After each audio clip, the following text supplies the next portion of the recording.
Hi guys, this is what I cooked today. Okay, ito yung niluto ko kanina habang live ako.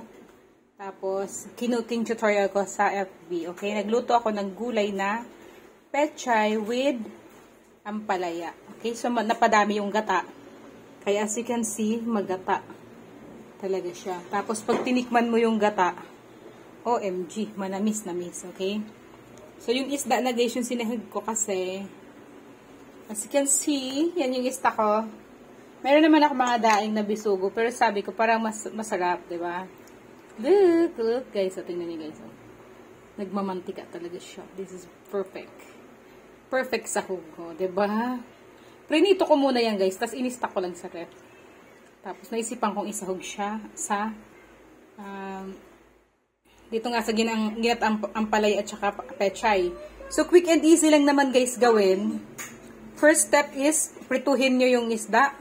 Pwede nyo i-stack muna sa ref kung wala pa kayong time or wala pa kayong mga gulay. Then next, ready ka ng pechay, palaya or okra talong, or tawag nito, papaya, pwede din, or squash, okay?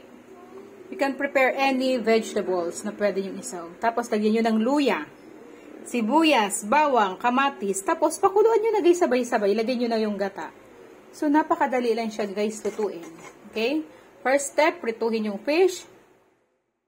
Tapos, ahead of time, prituhin yung fish. Tapos, on the next day, if you want to the next day to cook, ready the other vegetable like kalabasa, papaya, ganito, ampalaya, okra, talong, sigarilyas, pwede din, pechay, pwede, ayan, kangkong, pwede din, ayan. Tapos, luya, sibuyas, bawang, tapos ilagay na yung gata, tapos pakuluan na. Ayan, ganun lang guys. Quick and easy. Okay? So, bye and thanks for watching. Sahugan nyo ng isda. Pwede din bisugo. Okay? Kainan na guys. Magkakamay ako. God bless.